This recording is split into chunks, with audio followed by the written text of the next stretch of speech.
अस्सलाम वालेकुम, कैसे हैं आप सब। तो आज हम स्टार्ट करने जा रहे हैं एक्सरसाइज 1C का क्वेश्चन नंबर 2। तो मेरे पास ये बुक 3 है जिसको हम D3 भी बोलते हैं और उसका ये अपडेटेड 7th एडिशन यानी न्यू एडिशन मेरे पास मौजूद है। तो इस न्यू एडिशन का ये चैप्टर नंबर 1 चल रहा है। तो मैंने इस चैप्टर के नेम से एक सेपरेट प्लेलिस्ट बना दी हुई है, उसका लिंक भी नीचे डिस्क्रिप्शन में दे दिया है ताकि आपको इस चैप्टर से रिलेटेड तमाम सोल्यूशंस एक ही जगह पर आसानी से मिल सकें। इसके अलावा आपको डिस्क्रिप्शन में मेरे सोशल अकाउंट्स के लिंक यानी मेरी फेसबुक प्रोफाइल और इंस्टाग्राम प्रोफाइल का लिंक भी मिल जाएगा। आप इन्हीं अकाउंट्स के थ्रू अपने क्वेश्चंस को, सजेशंस को मुझ तक भी पहुंचा सकते हैं। तो आइए स्टार्ट कर लेते हैं क्वेश्चन नंबर 2 को। तो मैंने क्वेश्चन नंबर 2 की स्टेटमेंट को नीचे नोट डाउन कर लिया है, वहीं से हम इसको रीड करेंगे, समझेंगे और सॉल्व करेंगे।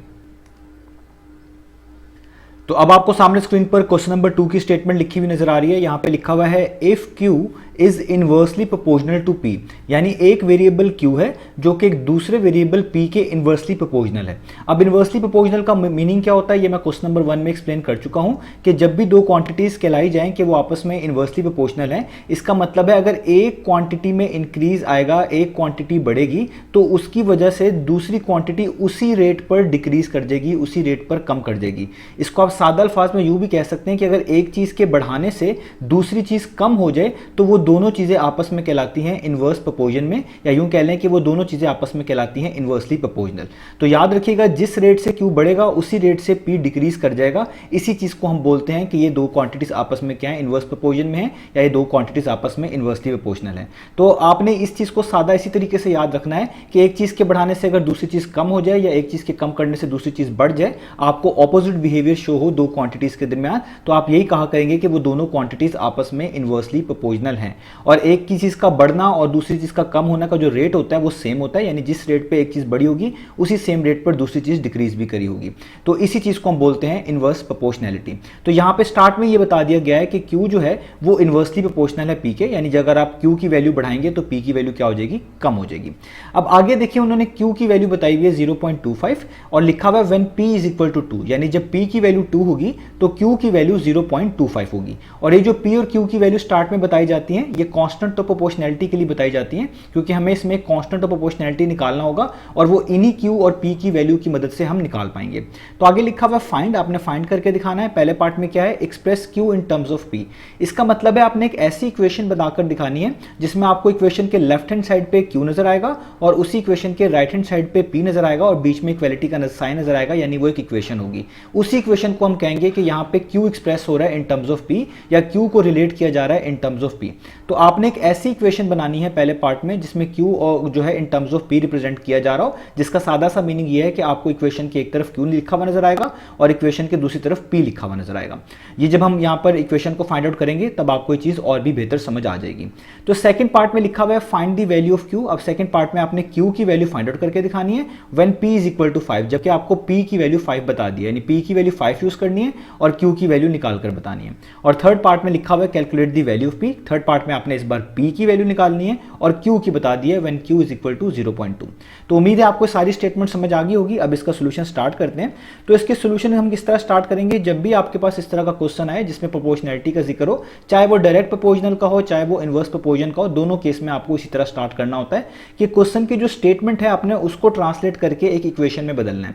जैसे आप देखें इस क्वेश्चन की स्टेटमेंट स्टार्ट हुई थी कि Q जो है वो इनवर्सली प्रोपोर्शनल है किसके, P के। तो आपने इसी स्टेटमेंट को यूज करते हुए एक इक्वेशन बनानी है। तो अगर हमने शो करना हो कि कोई एक वेरिएबल किसी दूसरी वेरिएबल के इनवर्सली प्रोपोर्शनल है, कैसे शो करेंगे, क्योंकि Q से स्टार्ट हो रहा है तो हम भी Q से स्टार्ट करेंगे। हम लिखेंगे Q, आगे लिखा हुआ है इनवर्सली प्रोपोर्शनल है P के। तो प्रोपोर्शनल टू का जो सिंबल होता है वो मैं आपको बता चुका हूं, वो होता है ये वाला, इसको हम बोलते हैं इस प्रोपोर्शनल टू। अब आगे जो चीज लिखूंगा उससे डिसाइड होगा कि ये इनवर्स प्रोपोर्शन है या डायरेक्ट प्रोपोर्शन है। तो अगर आपने किसी वेरिएबल को किसी दूसरी वेरिएबल के इनवर्स प्रोपोर्शन के लिहाज से रिप्रेजेंट करना हो तो आप उसको डिनोमिनेटर में लिखते हैं, क्योंकि यहाँ पे लिखा हुआ है Q इनवर्सली प्रोपोर्शनल है P के, तो आप P को इस तरह लिखेंगे 1/P, यानी जिसके वो इनवर्सली प्रोपोर्शनल है Q यानी P के, उस P को आपने हमेशा 1 के नीचे डिनोमिनेटर में लिखना है। तो Q जिसके भी इनवर्सली प्रोपोर्शनल होगा आपने हमेशा उसको इधर डिनोमिनेटर के नीचे लिखना है। तो जब भी इनवर्स प्रोपोर्शन का इस तरह रिलेशन बना रहे होते हैं तो जो वेरिएबल्स आपस में इनवर्सली प्रोपोर्शनल होते हैं उनमें से एक इधर आता है जिसके बारे में बात स्टार्ट की होती है, हमारी बात Q से स्टार्ट हो रही थी, वो उसके लेफ्ट हैंड साइड पे आया और जिसके वो इनवर्सली प्रोपोर्शनल होता है वो यहाँ पर 1 के नीचे डिनोमिनेटर में लिखा जाता है। अब आप इसको इसको पढ़ेंगे Q is inversely proportional to 1/P। तो ये हमने देखें अपनी स्टेटमेंट से यहाँ तक जो है एक रिलेशन सा बना लिया।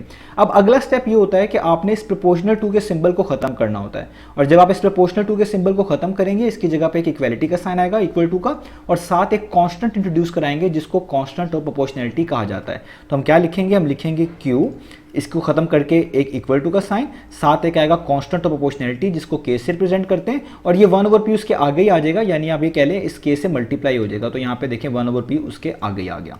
तो मैंने सिंबल खत्म कर दिया, उसकी जगह पे इक्वल टू का साइन डाला, एक कांस्टेंट इंट्रोड्यूस करवाया जो कि कांस्टेंट ऑफ प्रोपोर्शनैलिटी कहलाता है, और 1/P उसके आगे लिख दिया मल्टीप्लाई करके। अब इसको थोड़ा सा और सिंप्लीफाई कर लें तो आप देखें ये K जो है 1 से मल्टीप्लाई हो रहा है, किसी भी चीज़ को 1 से मल्टीप्लाई करें कोई फर्क नहीं पड़ता, तो K 1 टाइम्स कितना हो जाएगा K, और नीचे आपके पास क्या आ जाएगा P। तो ये जो आपके पास एक इक्वेशन बनी है, ये वो इक्वेशन है जो कि हमें रिक्वायर्ड थी। इसी इक्वेशन से हम चीज़ों को स्टार्ट करेंगे, इसी इक्वेशन की मदद से हम बाकी तमाम पार्ट सॉल्व करेंगे। और इस इक्वेशन के बारे में आप ये ख्याल रखिएगा कि ये वही इक्वेशन है जिसमें Q एक्सप्रेस हो रहा है इन टर्म्स ऑफ P, जिसके बारे में अभी हम पार्ट नंबर 1 में बात भी कर रहे थे कि Q आपको इक्वेशन के लेफ्ट हैंड साइड पर नजर आएगा और दूसरा वेरिएबल P आपको इक्वेशन के राइट हैंड साइड पर नजर आएगा। इसी इक्वेशन को हम कहेंगे कि यहाँ पे Q एक्सप्रेस हो रहा है इन टर्म्स ऑफ P। तो ये जब इसका पार्ट नंबर 1 की बारी आएगी हम इसी इक्वेशन को जो है थोड़ा सा मॉडिफाई करके लिख देंगे और वो इसका सोल्यूशन बन जाएगा।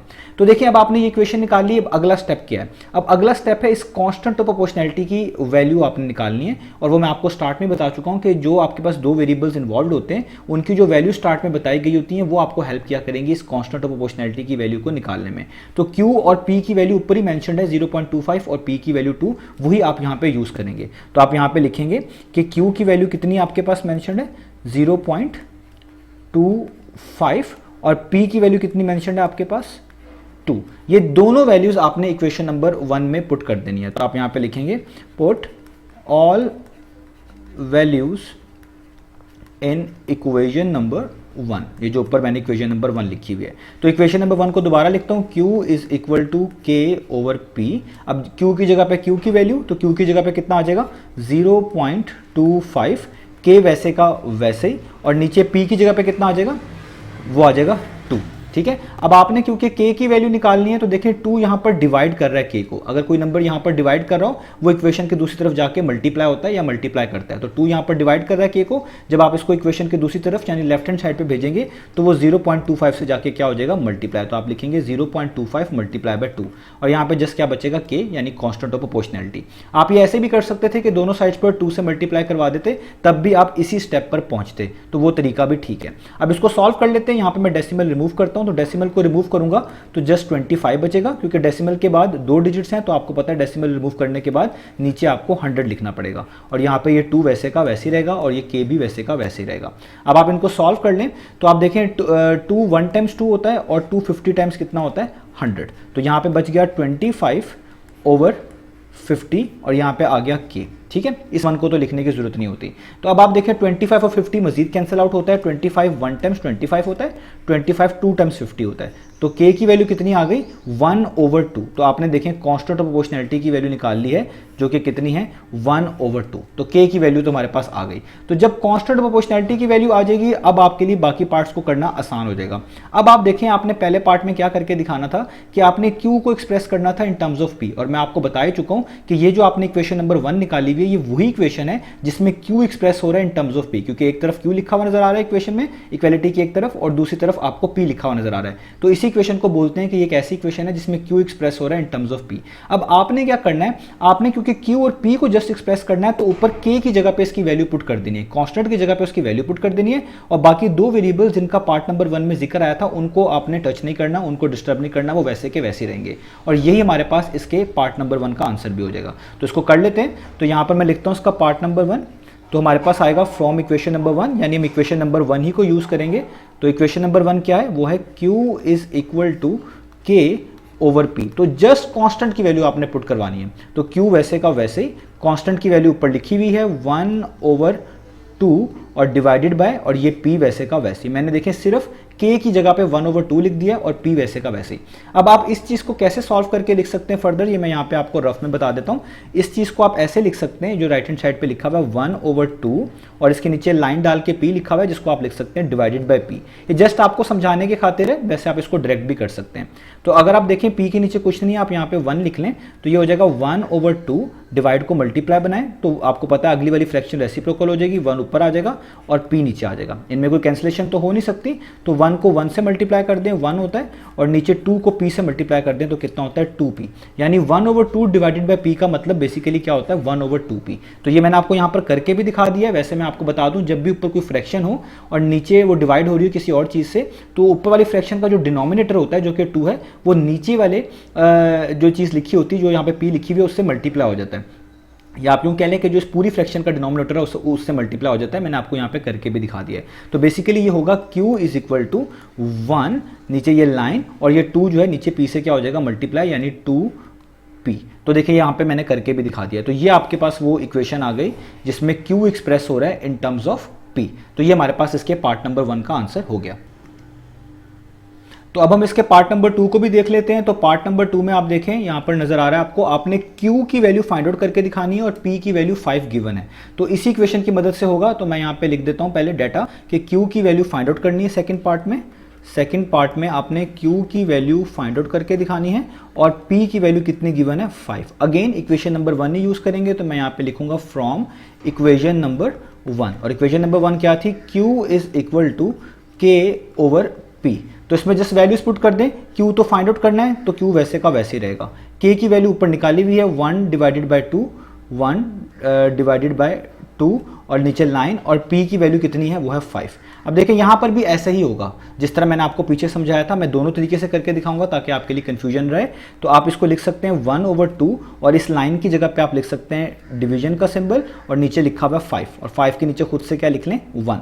तो इसको सॉल्व करें तो ये हो जाएगा 1/2, डिवाइड को जब मल्टीप्लाई बनाएंगे अगली वाली फ्रैक्शन का रेसिप्रोकल हो जाएगा, 1 ऊपर 5 नीचे। ऊपर वाली वैल्यू को ऊपर से मल्टीप्लाई करें, 1 टाइम्स 1 होता है, 2 5 टाइम्स कितना होता है 10। तो इसका मतलब है इस पूरी चीज़ को सॉल्व करेंगे तो आ जाएगा 1/10। और ये भी बताया हुआ है कि अगर इस तरह ऊपर फ्रैक्शन लिखी हो और वो डिवाइड हो रही हो किसी भी नंबर से, तो जो ऊपर फ्रैक्शन लिखी होती है उसका डिनोमिनेटर जो है वो नीचे वाले लिखे हुए नंबर से या लेटर से मल्टीप्लाई हो जाता है। यानी आप डायरेक्ट भी कर सकते थे 1/2 5 टाइम्स 10, जो मैंने यहाँ पर करके भी दिखा दिया है। तो इसका मतलब है ये इक्वल होगा 1 ओवर, और ये 2 जो है इस 5 से मल्टीप्लाई हो जाएगा। इसकी वर्किंग यहाँ पर करी हुई है, अगेन इसमें कंफ्यूज ना होइएगा। तो यहाँ पे हो जाएगा 1/10। अब देखिए 1/10 को आप डेसिमल फॉर्म में लिख सकते हैं। जब भी किसी फ्रैक्शन में नीचे 10 या इसके मल्टीपल लाइक 100,000 आ रहे हो, उसको डेसिमल में कन्वर्ट करना बड़ा आसान होता है। तो नीचे 10 जब भी लिखा हो इसका मतलब होता है ऊपर डेसिमल आएगा और उसके बाद एक ही डिजिट आएगा। इस एक जीरो से याद रखिएगा, 10 में एक जीरो होता है, तो ऊपर डेसिमल के बाद एक ही डिजिट होना चाहिए। तो ऊपर देखिए 1 लिखा हुआ है, तो डेसिमल जाहिर बात है 1 के पीछे आएगा तो 1 खुद से एक डिजिट बन जाएगा। यानी आप 1/10 को लिख सकते हैं 0.1। तो 1/10 इक्वल होता है 0.1 के। आप डिवाइड भी करके देख सकते हैं, वैसे बड़ा आसान है। जब नीचे 10 लिखा होता है इसका मतलब ऊपर डेसिमल लगा दो और उसके बाद एक डिजिट लिख दो। तो देखिए मैंने डेसिमल लगा दिया, ऊपर था ही एक डिजिट 1 और वो उसके आगे लिख दिया। इस पीछे वाले जीरो को आप लिख भी सकते हैं, ना भी लिखें तब भी ये 0.1 वैल्यू ठीक ही रहती है। तो ये हमारे पास इसके सेकेंड पार्ट यानी Q का आंसर आ गया। अब चलते हैं इसके थर्ड पार्ट की तरफ।